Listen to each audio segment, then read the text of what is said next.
চায়নার মানুষজন যেমন অদ্ভুত, তেমনি তাদের খাবার দাবারও অনেক অদ্ভুত, আর এটা আমরা সবাই জানি। তবে একদিন হঠাৎ করে চায়নার ছোট্ট একটা শহরের দুটি রেস্টুরেন্টের মালিকের মধ্যে বিরাট একটা প্রতিযোগিতা শুরু হয়। আর এটা ছিল অদ্ভুত ধরনের প্রতিযোগিতা। এই প্রতিযোগিতার নিয়ম হলো, এখানে যে বেশি বাজে খাবার বানাতে পারবে এবং যার বানানো বাজে খাবার খেয়ে বিপক্ষ প্রতিযোগী অসুস্থ হবে, সেই হবে এই প্রতিযোগিতার বিজয়ী। আর সেই বিজয়ী ব্যক্তি এই দুইটা রেস্টুরেন্টেরই দখল নিতে পারবে। আর তারপরেই মিস্টার লং এবং মিস্টার কাই নামের সেই দুইজন রেস্টুরেন্টের মালিকের মধ্যে অদ্ভুত সেই প্রতিযোগিতা শুরু হয়ে যায়। এবার দেখা যায় লংয়ের বিপক্ষে রান্না করতে নামেন ম্যাডাম চ্যাং। সে মিস্টার কায়ের রেস্টুরেন্টের একজন সদস্য। আর এই মহিলাটি স্কুলের ক্যাফেটেরিয়ার রান্না এতটাই বাজে করত যে স্টুডেন্টরা খাওয়ার রুচি হারিয়ে ফেলত। এরপরে কিছুক্ষণের মধ্যেই শুরু হয়ে যায় টান টান উত্তেজনার সেই বাজে খাবার তৈরির প্রতিযোগিতা। তাদের দুই পক্ষই বিশেষ কৌশলে রান্না সম্পন্ন করতে থাকে। এরপর আসে রান্না অদল বদল করে খাবার পালা। তবে জ্যাংয়ের রান্নার গন্ধে সবার অবস্থা খুব খারাপ হয়ে যায়। এখানে দেখা যায় জ্যাং যখন লংয়ের তৈরি খাবার টেস্ট করে তখন সঙ্গে সঙ্গে তার অবস্থা অনেক খারাপ হয়ে যায়। মুহূর্তের মধ্যেই সে সুস্থ থেকে একদম আধমরার মতো হয়ে যায়। কয়েকজন লোক এসে তখন তাকে টেনে টেনে নিয়ে যাচ্ছিল। মিস্টার লং তখন নিজেকে বিজয়ী ভাবতে শুরু করে, কারণ প্রতিপক্ষ তার রান্না করা খাবার খেয়ে একদম কুপোকাত হয়ে গেছে। তাই খেলার নিয়ম অনুসারে জয়টা তারই প্রাপ্য। আর যখন সে জয় সেলিব্রেশন করতে যাবে তখনই সে পিছন ফিরে দেখতে পায় ঘটনার মোড় একদমই ঘুরে গেছে। সে দেখতে পায় তার বানানো জঘন্য মনস্টার চিলি খাবারটি একটি ছেলে অতি সহজেই খেয়ে ফেলছে। আর সে খুব সহজেই মনস্টার চিলি খাবারটি খেয়ে শেষ করে। দেখে মনে হচ্ছিল এই খাবারটি তার কাছে অনেক সুস্বাদু লেগেছে। এরপর আমরা জানতে পারি এই ছেলেটির নাম হলো লিটল ফিশ। সে ছিল মিস্টার কায়ের দলের একজন লোক। তো মিস্টার লংয়ের বানানো খাবারটি খেয়ে টিকে থাকার জন্য প্রতিযোগিতার নিয়ম অনুযায়ী জিতে যায় মিস্টার কাই এবং মিস্টার লং হেরে যায়, যার কারণে তার রেস্টুরেন্টের দখল নিয়ে নেয় মিস্টার কাই। আসলে এই প্রতিযোগিতার বিষয়ে মিস্টার কাই লংকে আগে থেকে নিজেই প্রস্তাব দিয়েছিল, কারণ মিস্টার কায়ের অনেক দিনের স্বপ্ন মিস্টার লংয়ের রেস্টুরেন্টটি দখল নেওয়া। তার প্ল্যানে আজকে সে জিতেও গেল। এদিকে লিটল ফিশ নামের এই ছেলেটির খাবারের টেস্ট ছিল খুবই বাজে। সে যে কোনো ধরনের খাবার খেয়ে শেষ করে ফেলতে পারে। এই জন্যই মূলত মিস্টার কাই লিটল ফিশকে প্রতিযোগিতায় পাঠিয়েছিল। তবে মিস্টার কাইয়ের আরও বড় একটা উদ্দেশ্য ছিল, সেটা হচ্ছে সে বহু বছর ধরে একটি যুগান্তকারী রেসিপি খুঁজছিলেন, যেটা পেলে সে হবে খাবারের রাজ্যে সবথেকে বড় বিজনেসম্যান। এজন্য সে প্রতিনিয়ত নামি দামি রেস্টুরেন্টে তার বাহিনী নিয়ে ঘুরে বেড়ায় এবং সেখানে গিয়ে কৌশলে ওইসব রেস্টুরেন্টের শেফদেরকে আজগুবি সব রান্নার প্রতিযোগিতার অফার করে। আর চুক্তি অনুযায়ী সে রেস্টুরেন্টগুলোর দখল করে এবং সেখানকার বিখ্যাত খাবারের রেসিপিগুলো শিখতে চায়। কিন্তু এখন পর্যন্ত সে কোনো মনের মতো রেসিপি খুঁজেই পায়নি। এরপর সে কিছুটা হতাশ হয়ে তার সঙ্গী লিটল ফিশকে বলে সে যদি তাকে যুগান্তকারী কোনো রেসিপি খুঁজে দিতে পারে তাহলে সে তাকে অনেক টাকা দেবে। তার এই কথা শুনে লিটল ফিশ রাজি হয়ে যায় এবং সে তার একজন বন্ধুকে নিয়ে কাজে লেগে পড়ে। লিটল ফিশের বন্ধুর নাম ছিল জুসিয়ান, আর সে ছিল তার একদম ছোটবেলার বন্ধু। এরপর তারা সমস্ত কিছু গুছিয়ে নিয়ে দুই বন্ধু রেসিপি খুঁজতে বেরিয়ে পড়ে। প্রথমেই একটি কিউআর কোড স্ক্যান করে তার একটি সিক্রেট রেসিপির অ্যাড্রেস খুঁজে পায়। তারা ঠিকানা মতো সেখানে গিয়ে দেখতে পায় এটা একটা শপিং মল। এরপরও তারা গাধার মতো সেই শপিং মলের রেসিপি খুঁজতে থাকে। আর এই সিক্রেট রেসিপি খুঁজতে খুঁজতে তাদের সারা দিন পার হয়ে যায়, কিন্তু কোথাও তারা এই রেসিপির সন্ধানই পায় না। এতক্ষণে শপিং মল বন্ধ হয়ে যাওয়ায় তারা সেখানে আটকে পড়ে যায়। আর তারপর তারা কোনো উপায় না পেয়ে শপিং মলের ব্যাক এক্সিট থেকে বের হয়। আর সেখান থেকে বের হয়ে তারা যেন একটা নতুন দুনিয়া আবিষ্কার করে। আর এটার লোকেশন তারা হয়তো কিউআর কোড স্ক্যান করে পেয়েছিল। এরপর লিটল ফিশ রেসিপির খোঁজে চলে আসে জেরি হ্যান্ডসাম নামে একটি নুডলসের দোকানে, যেটার মালিক ছিল ওয়াং নামের একজন ব্যক্তি। ওয়াং তাদেরকে বেশ কিছু অ্যাডাল্ট বইয়ের কালেকশন দেখায়, কারণ তার মনে হয় ইয়াং ছেলেদের হয়তো এগুলোই প্রয়োজন। কিন্তু লিটল ফিশ তাকে বলে, না, আমরা এই বই নিতে আসিনি, আমরা আসলে সিক্রেট কোনো রেসিপির বই থাকলে সেটা নিতে এসেছি। কিছুক্ষণ পর দেখা যায় ওয়াং হাওয়ায় ভাসমান সন্ন্যাসী সেজেছে। ওয়াং লিটল ফিশ এবং জুসিয়ানকে পাগল বানিয়ে গল্প শোনাতে থাকে। সে কিভাবে সন্ন্যাসী হয়েছে সেটাও বলে এবং সে নাকি একসময় অনেক ভালো রাঁধুনি ছিল আর তার কাছে নাকি নানা ধরনের সিক্রেট রেসিপিও ছিল। কিছুক্ষণ ধরে তার এই বানোয়াট কথা শোনার পরে লিটল ফিশ বুঝতে পারে ওয়াং আসলে তাদেরকে বোকা বানাচ্ছে, কারণ ওয়াং যে জায়গাটিতে বসেছিল সেখানে লিটল ফিশ ওয়াংয়ের পাঞ্জাবি উঠিয়ে দেখতে পায় একটা স্টিলের টুলের মতো রয়েছে, যেটা তার লাঠির সাথে যোগ করা ছিল।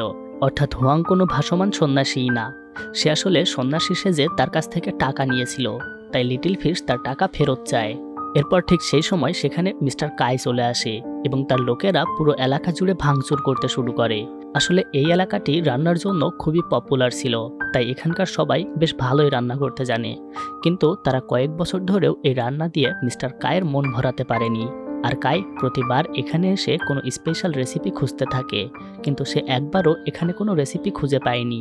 ওই এলাকার লোক এবারের যে রান্নাগুলো করে নিয়ে এসেছিল তাদের মধ্য থেকে মিস্টার কাই একটি ডিশ টেস্ট করে। আর এই রেসিপিটি এতটাই নরম এবং মসমসে ছিল যে যেন প্রতিটি কামড়েই গলে যাচ্ছিল। আর এই সুস্বাদু খাবারটি মিস্টার কাইকে তার অতীতের কথা মনে করিয়ে দিচ্ছিল। আর সেখান থেকেই কাই ফিরে যায় তার স্কুল লাইফে। এরপর কাই তার মুখে তুলে নেয় চিংড়ি মাছের একটি ডিশ। আর এই ডিশটি এতটাই সুস্বাদু এবং স্পাইসি ছিল যে কায়ের তার মায়ের কথা মনে পড়ে যাচ্ছিল। এবং সর্বশেষ ডিশটির দিকে তাকালে কাই যেন তার তরুণ বয়সের স্মৃতির মধ্যে হারিয়ে যাচ্ছিল। এখানকার লোকেদের এত ভালো ভালো রান্না দেখে কাইয়ের এই জায়গাটা অনেক পছন্দ হয়, তাই সে এই জায়গাটি দখল নেওয়ার জন্য তার লোকদেরকে বলে। এরপর তার লোকজন যখন সেই জায়গাটি দখল নেওয়ার জন্য সবাইকে মারধর শুরু করে এবং সবকিছু ভাঙচুর করতে শুরু করে, ঠিক সেই মুহূর্তে সেখানে মান নামের একটি মেয়ে আসে। মানের বাড়ি ছিল এই এলাকাতেই, আর সে খুব ডেঞ্জারাস একটি মেয়ে ছিল। মান তখন কাইয়ের লোকজনকে মেরে তাদের এলাকাটি রক্ষা করে। কিন্তু মিস্টার কাই এতেও শান্ত হয় না। সে তার স্পেশাল টিম ফ্যান্টাস্টিক ফোরকে মানের সাথে লড়াই করতে পাঠিয়ে দেয়।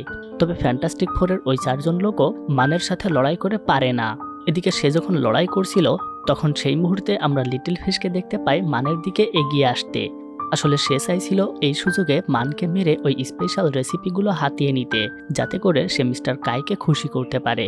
তবে সে যেই মুহূর্তে মানের দিকে এগিয়ে যায় ঠিক তখনই ফ্যান্টাস্টিক ফোরের লোকগুলো একটি সিলিন্ডারের মধ্যে আগুন লাগিয়ে মানের দিকে ছুঁড়ে মারে। আর সেই আগুন গিয়ে লাগে লিটল ফিশের গায়ে। আর এতে করে মান তো বেঁচে যায়, কিন্তু লিটল ফিশ অজ্ঞান হয়ে যায়। এরপর লিটল ফিশের যখন জ্ঞান ফেরে তখন সে নিজেকে মানদের বাসায় দেখতে পায়।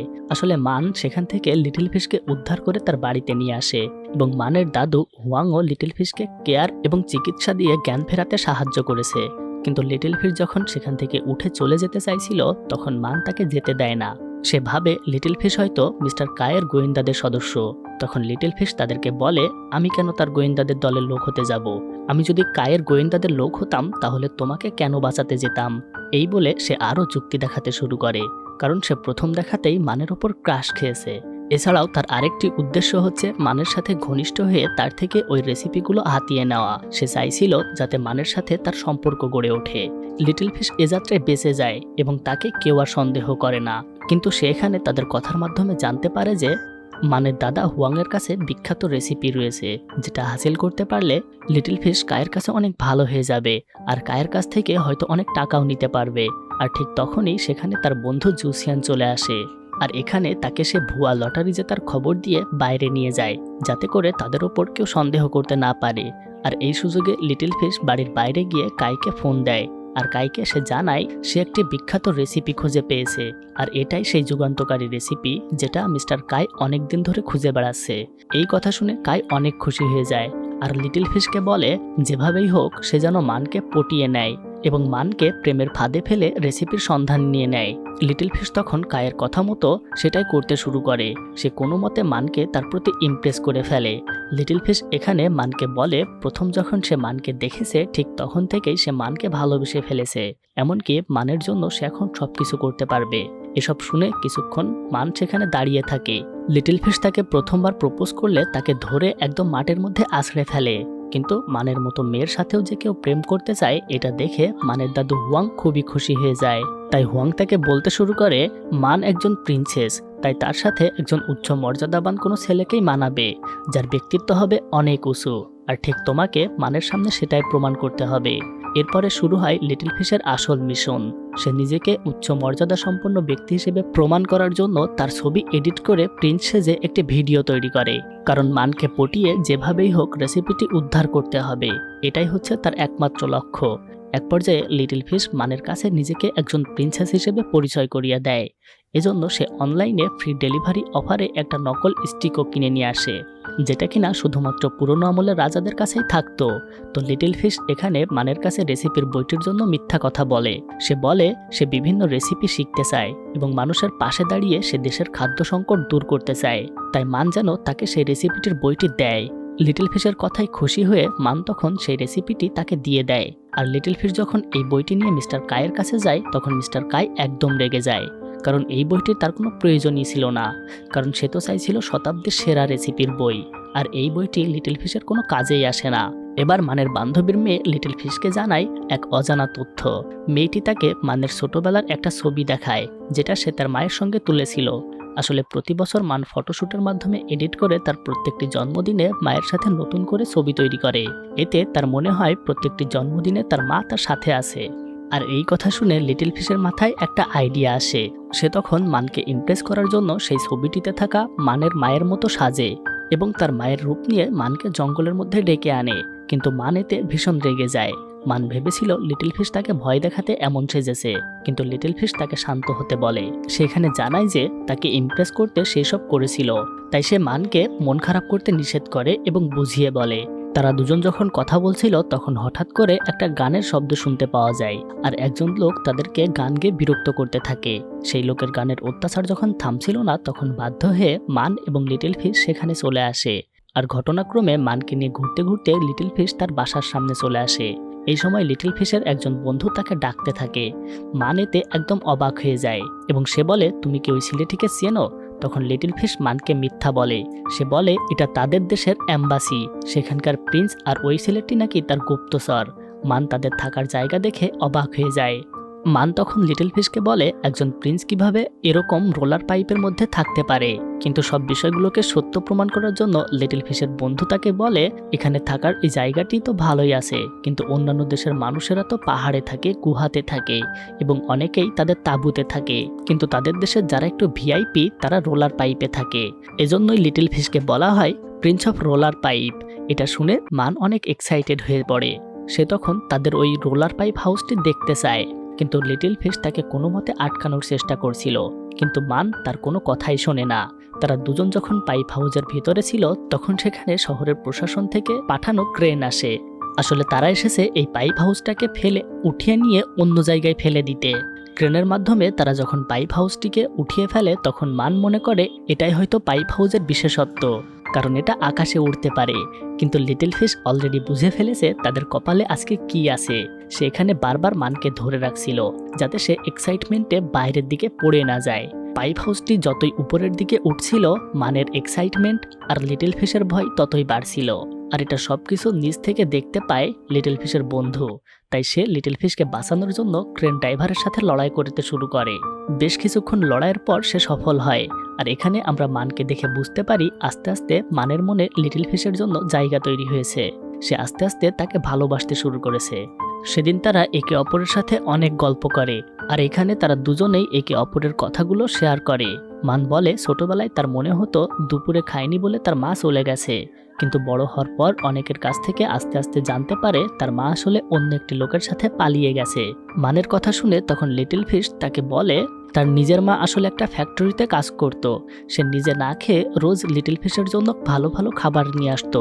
এদিকে তাদের অর্থনৈতিক অবস্থার কারণে স্কুলের প্রতিনিয়ত অন্য বাচ্চাদের কাছে সে বুলিংয়ের শিকার হতো এবং মার খেয়ে বাসায় আসলে তার মা সাহস জোগাতো। কিন্তু একদিন হঠাৎ করেই লিটল ফিশের মা মারা যায়। এতে সে অনেক ভেঙে পড়েছিল, আর তারপর থেকে সে আস্তে আস্তে অনুভূতিহীন হয়ে পড়ে এবং তার নার্ভ সিস্টেম কাজ করা বন্ধ করে দেয়, যার কারণে সে কোনো ব্যথা অনুভব করতে পারে না। লিটল ফিশের কথাগুলো শুনে মানের অনেক খারাপ লাগে। তখন সে লিটল ফিশকে সান্ত্বনা দেয় এবং মন খারাপ করতে নিষেধ করে। অন্যদিকে আমরা কাইকে দেখতে পাই। কাই এখানে হুয়াংয়ের কাছে থাকা সেই সিক্রেট রেসিপিটি চুরি করার জন্য জাপান থেকে একজন সামুরাইকে ভাড়া করে নিয়ে আসে। আর এই সামুরাইয়ের বিশেষত্ব হলো সে খুব দ্রুত চলাচল করতে পারে। সামুরাই তখন রওনা হয় হুয়াংয়ের দোকানের উদ্দেশ্যে, যাতে করে সে হুয়াংয়ের কাছ থেকে রেসিপিটি নিয়ে নিতে পারে। এরপর যখন সে সেখানে পৌঁছায় তখন জিয়াঙ্গো, মে এবং ইংচুন খাবার তৈরি করে এবং তার সামনে পরিবেশন করে। তারা আসলে তাকে তাদের রেস্টুরেন্টের কাস্টমার হিসেবে ভেবেছিল। তবে এখানে এই সামুরাই একটি চালাকি করে এবং সে বলে খাবার তৈরিতে লেট হয়েছে, তোমরা এর থেকেও দ্রুত তৈরি করে খাওয়াতে পারো। এই কথা শুনে ওরা তিনজন রেগে যায় এবং সামুরাইয়ের সাথে রান্নার প্রতিযোগিতা করে, যেখানে সময় বেঁধে দেওয়া হয়েছিল মাত্র 3 মিনিট। সামুরাইয়ের আসলে একটি রোগ ছিল যার নাম ওসিডি, এই রোগে আক্রান্ত মানুষ কোনো ধরনের কাজে খুবই অবসেসিভ হয়ে পড়ে।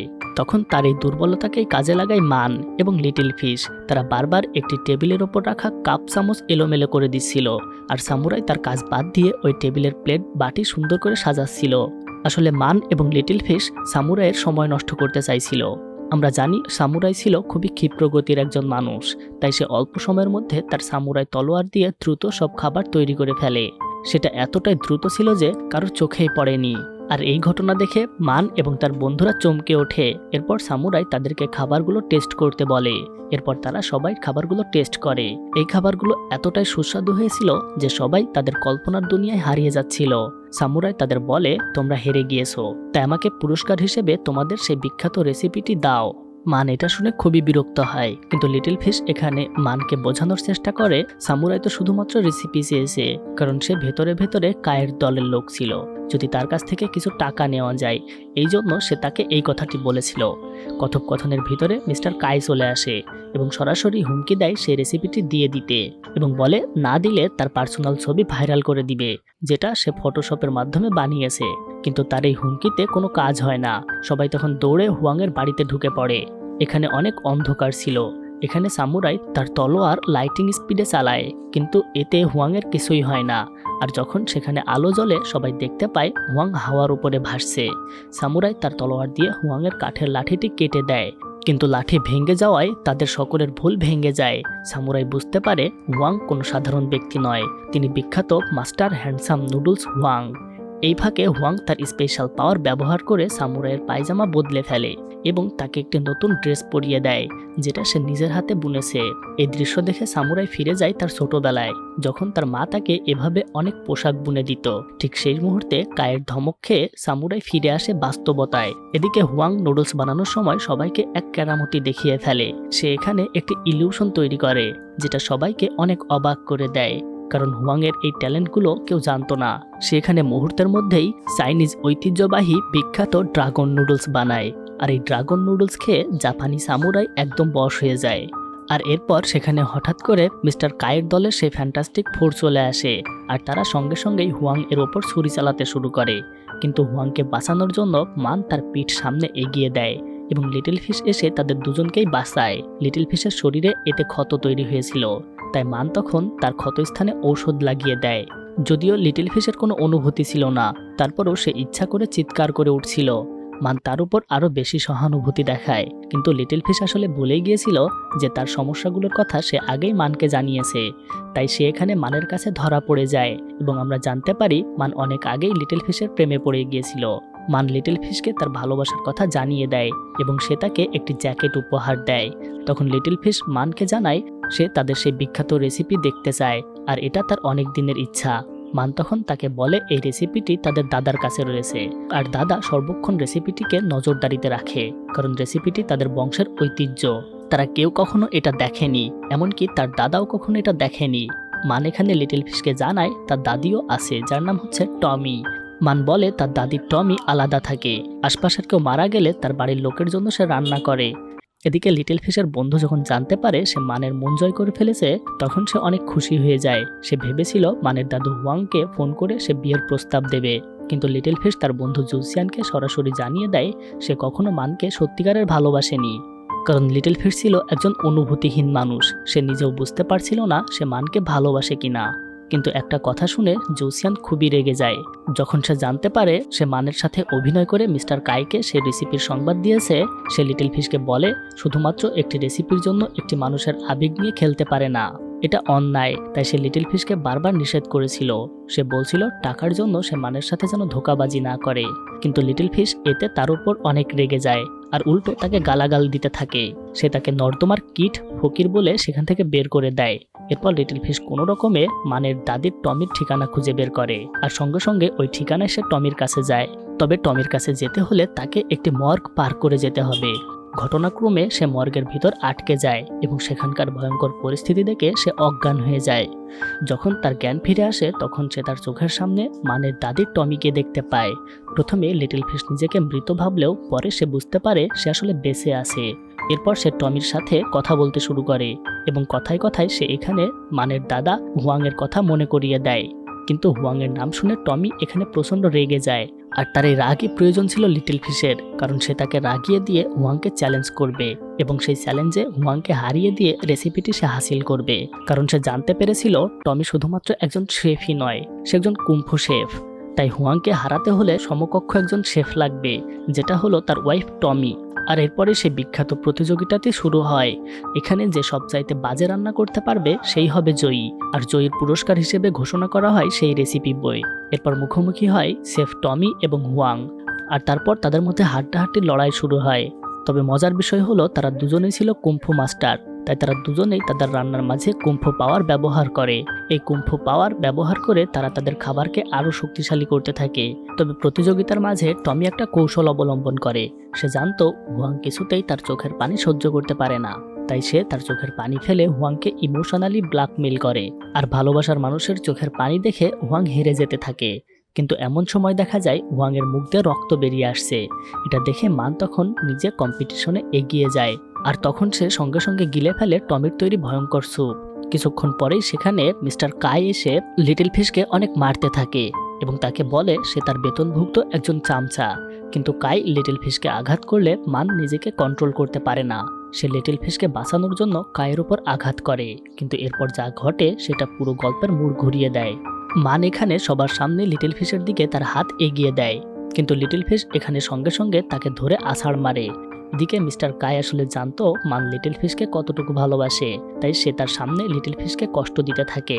তাকে বলে তার দাদার রেস্টুরেন্ট সহ সবকিছু যেন তাকে দিয়ে দেয়, তাহলে সে লিটল ফিশকে ছেড়ে দেবে। এতে মান রাজি হয়ে যায়, কারণ সে লিটল ফিশকে আসলে অনেক বেশি ভালোবাসতো। মিস্টার কাই তখন তার দলবল নিয়ে মানের সবকিছু দখল করে নেয়, কিন্তু তাতেও লিটল ফিশের এতটুকু আফসোস ছিল না। মানের এত বড় আত্মত্যাগ লিটল ফিশের মনে কোনো প্রভাবই ফেলেনি, কারণ সে মিস্টার কায়ের সঙ্গে এসব প্ল্যান করেছিল যাতে তারা মানদের রেস্টুরেন্টের দখল নিতে পারে। তাদের প্ল্যান সম্পন্ন হলে লিটল ফিশ মানকে রেখে চলে যায় এবং সে আনন্দ ফুর্তি করে। এদিকে সারা রাত পার্টি করার পর লিটল ফিশ তার বুকের ভিতর যন্ত্রণা অনুভব করে। সে বহু বছর পর তার ভেতরে ব্যথা অনুভব করতে পারছে, তাই তার বুকে তীব্র যন্ত্রণা নিয়ে সে কাতরাতে থাকে। আর এখানে সে অনুভব করতে থাকে মানকে যে কষ্ট দিয়েছে সেটা এই কষ্ট থেকে 1000 গুণ তীব্র। এই কষ্ট দেওয়ার কারণেই হয়তো সৃষ্টিকর্তা তাকে শাস্তি দিচ্ছে। এখানে তার মানের সাথে কাটানো মুহূর্তগুলো মনে পড়তে থাকে। এমন সময় তার বন্ধু জুসিয়ান এসে তাকে চিকিৎসার জন্য নিয়ে যায়। এদিকে হাসপাতালের জিয়াঙ্গো প্ল্যান করতে থাকে কিভাবে মিস্টার কাইকে শায়েস্তা করা যায়। তারা জানতে পেরেছে আগামীকাল মিস্টার কাই একটি প্রেস কনফারেন্সের আয়োজন করেছে। সেখানে রান্নার কম্পিটিশন হবে, আর সেই প্রোগ্রামে অনেক বড় বড় বিচারকরা থাকবে। তখন তারা সিদ্ধান্ত নেয় তারা সেই কনফারেন্সে মিস্টার কায়ের সকল কুকীর্তি ফাঁস করে দিবে, যাতে মিডিয়ার মাধ্যমে পুরো দেশ তার ব্যাপারে জানতে পারে। আর এভাবে তারা তাদের রেস্টুরেন্টটি মিস্টার কায়ের কাছ থেকে ফেরত নিতে পারবে। তাই তাদের এখন দ্য ওয়ান ম্যান টাইপের একজন ব্যক্তি লাগবে। অন্যদিকে জোসিয়ান যখন তাদের পাইপ হাউসে ফেরত আসে তখন সেখানে লিটল ফিশকে দেখতে পায় এবং লিটল ফিশ এখন পুরোপুরিভাবে সুস্থ হয়ে গেছিল। এতে জোসিয়ান একদম অবাক হয়ে যায়। তারপর সে তাকে জানায় আগামীকাল মিস্টার কাই প্রেস রিলিজ ডেকে অফিসিয়ালভাবে নোটারি করে নিলে মানদের রেস্টুরেন্টটি পুরোপুরি তাদের দখলে চলে যাবে। তাই সে যেভাবেই হোক রেস্টুরেন্টটি মিস্টার কায়ের হাত থেকে বাঁচাবে এবং মানকেও সে বাঁচাবে। এই কথা শুনে জোসিয়ান অনেক খুশি হয়। এখানে আমরা জানতে পারি লিটল ফিশ সুস্থ হয়ে গেলেও তার শরীরে চলে আসে প্রচুর পরিমাণে সেনসিটিভিটি। হঠাৎ করেই তার সবকিছু যেন এলোমেলো হয়ে যায় এবং সে বিশ্বাস করতে থাকে তার রান্নার স্কিল অনেক বেড়ে গেছে আর সে হয়তো মাস্টার শেফ হতে পারবে। মানের দাদু যে ওয়ান টাইপ ব্যক্তিত্বের কথা বলছিল সেই সমস্ত লক্ষণ লিটল ফিশের মধ্যে প্রকাশ পেয়েছে। পরদিন সকালে শুরু হয়ে যায় মিস্টার কায়ের প্রেস কনফারেন্স। সেখানে শেফদের মধ্যে কম্পিটিশনের আয়োজন করা হয়, আর অনুষ্ঠানে উপস্থিত ছিল দেশসেরা কিছু শেফ যারা আজকের প্রতিযোগিতার বিচার করবে। প্রথমে চলে আসে শেফ সংগঠনের প্রধান মিস্টার ডং, আর এখানে লিটল ফিশ তার বন্ধুদেরকে নিয়ে কম্পিটিশনে যোগদানের জন্য চলে এসেছে। সে আজকে প্রমাণ করেই ছাড়বে সে কায়ের কোম্পানির থেকেও ভালো রান্না করতে পারে। তাই লিটল ফিশ সরাসরি সম্মুখীন হয় মিস্টার কায়ের, আর সে সকলের সামনে মিস্টার কাইকে চ্যালেঞ্জ করে। যদি সে তার রান্নার দক্ষতা দেখিয়ে এখানে জিততে পারে তাহলে কাই মানদের রেস্টুরেন্ট সহ সমস্ত কিছু ফিরিয়ে দেবে। আর এতে মিস্টার কাই রাজি হয়ে যায়, কারণ সে জানতো লিটল ফিশ কোনো কাজেরই না। তাতে তার টিমের আরও প্লাস পয়েন্ট ছিল। তার টিমে মানের দাদি টমি রয়েছে, যে কিনা ছিল একজন কুম্ফু শেফ। এদিকে লিটল ফিশ প্রেস কনফারেন্সের কর্মীদের দিকে যায় এবং সেখানে হুয়াং এবং তার বন্ধু বান্ধবদের জন্য একটি বক্তব্য দেয়। কারণ সে জানতো এই প্রেস কনফারেন্সটি সকলে দেখছে। সে প্রথমে সকলের কাছে ক্ষমা চেয়ে নেয় তাদের সঙ্গে অন্যায় করার জন্য। প্রথমেই দেখা যায় এখানে যোগ দিতে এসেছে ফ্যান্টাস্টিক ফোরের 4 জন, কারণ তারা মিস্টার কায়ের দল ছেড়ে দিয়েছিল। কিছুক্ষণ পর জিয়াঙ্গু আসে এবং রান্নার প্রতিযোগিতা শুরু হয়। প্রতিযোগিতায় মানের দাদি টমি তৈরি করবেন সামুদ্রিক শসার একটি ডিশ। অন্যদিকে লিটল ফিশ তার বুদ্ধি কাজে লাগিয়ে একটি ডিশ তৈরি করছিল। লিটল ফিশ এখানে কাটা মাছের মাথায় হাত দিয়ে বুঝতে পারত এই মাছটি কোন ধরনের এবং এই মাছ দিয়ে কি ধরনের খাবার তৈরি করা যায়। এই মাছ দিয়ে তৈরি করা যায় এমন সবগুলো ডিশের নাম সে বলে দেয়, যেটা শুনে সেখানে থাকা সকলে একদম অবাক হয়ে যায়। মান এবং হুয়াং তাদের কম্পিটিশন দেখছিল। অন্যদিকে লিটল ফিশ রান্নার প্রতিটি উপাদান হাত দিয়ে বলে দিতে পারছিল কিভাবে রান্না করলে খাবারটি সুস্বাদু হবে। এখানে তাদের রান্নার সমস্ত উপকরণ তৈরি শেষ, এখন শুধুমাত্র আগুন দেওয়া বাকি। লিটল ফিশ বলে তাদের এখনও 3 ঘন্টা সময় লাগবে, কিন্তু এখানে প্রতিযোগিতার উপস্থাপক বলে আর 3 মিনিট বাকি আছে, তাই 3 ঘন্টা সময় দেওয়ার কোনো প্রশ্নই আসে না। লিটল ফিশের টিমে ইউনজোন নামে একটি ছেলে ছিল যে একজন টেক স্পেশালিস্ট ছিল, তাই সে তার কলেজের প্রজেক্টের জন্য বানানো একটি রকেট নিয়ে আসে। আর সেই রকেটে করে খাবারগুলো মহাকাশে পাঠিয়ে দেয়। আর খাবারগুলো ফেরত আসার সময় আকাশে বিভিন্ন স্তরের সাথে ঘর্ষণের ফলে প্রচুর পরিমাণ তাপ উৎপন্ন হয়, আর তাপের কারণে তাদের খাবারটি পারফেক্টভাবে রান্না হয়ে যায়। এই 3 মিনিটের মধ্যেই টমি এবং লিটল ফিশ তাদের রান্না প্রস্তুত করে ফেলে। এবার বিচারকদের খাবার টেস্ট করে রায় ঘোষণার পালা, কিন্তু কাই এখানেও ছলচাতুরির আশ্রয় নেয়। সে বিচারকদের খাবারের সাথে এমন একটি পাউডার মিশিয়ে দেয় যাতে টমির খাবার শেষ হলে লিটল ফিশের খাবার খাওয়ার সময় আর কোনো স্বাদ না পায়। আর তখন ঠিক তেমনটাই ঘটে। লিটল ফিশের খাবার টেস্ট করলেও তাতে কোনো স্বাদ পায় না, তাই নিয়ম অনুযায়ী টমিকে তারা বিজয়ী ঘোষণা করে। এতে লিটল ফিশ এবং তার বন্ধুরা অনেক অবাক হয়ে যায়, কারণ এখানে তাদের হারার কোনো কথাই ছিল না। তাই লিটল ফিশের টিম দাবি করে এখানে কোনো ছলচাতুরি করা হয়েছে। তারা তাদের বানানো ডিশ টেস্ট করে দেখে, তারা বুঝতে পারে সবকিছু ঠিকই আছে। ঠিক সেই সময় মান তার দাদু হুয়াংকে নিয়ে চলে আসে এবং পুরো গল্পের মোড় ঘুরিয়ে দেয় চিলি সস। মান এখানে তাড়াতাড়ি করে লিটল ফিশের সিক্রেট রেসিপিতে বানানো চিলি সস খেতে দেয় দর্শকদের। তারপরও দর্শক সহ বিচারকরা এই চিলি সস খায়, আর এই চিলি সসটি এতটাই টেস্টি ছিল যে দর্শক সহ সব বিচারকরাও এখানে কাবু হয়ে যায়। আসলে এই চিলি সসটি ছিল লিটল ফিশের মায়ের রেসিপি, তাই বিচারকেরা মুগ্ধ হয়ে আরও একবার রায় দেয়। তারা লিটল ফিশ এবং তার দলকে বিজয়ী ঘোষণা করে, যার ফলে প্রতিযোগিতার শর্ত অনুযায়ী কাইকে মানদের রেস্টুরেন্টটা ফিরিয়ে দিতে হয়। এতে লিটল ফিশ সহ সকলেই অনেক খুশি হয়ে যায়। এই ঘটনার পর কয়েক মাস পার হয়ে যায়। লিটল ফিশ এখন মানদের সাথেই থাকতে শুরু করে এবং তারা সবাই মিলে এখন রেস্টুরেন্টটিতে কাজ করে। এভাবে অনেক কষ্টের পরে তারা তাদের প্রিয় রেস্টুরেন্টটি ফিরে পেয়েছে। হ্যালো বন্ধুরা, গল্পটি এখানেই শেষ হয়ে যায়। তো ভিডিওটি ভালো লাগলে আমাদের সাথে থাকবেন এবং এমন আরও এক্সাইটিং মুভি দেখতে চ্যানেলটি সাবস্ক্রাইব করে পাশে থাকবেন।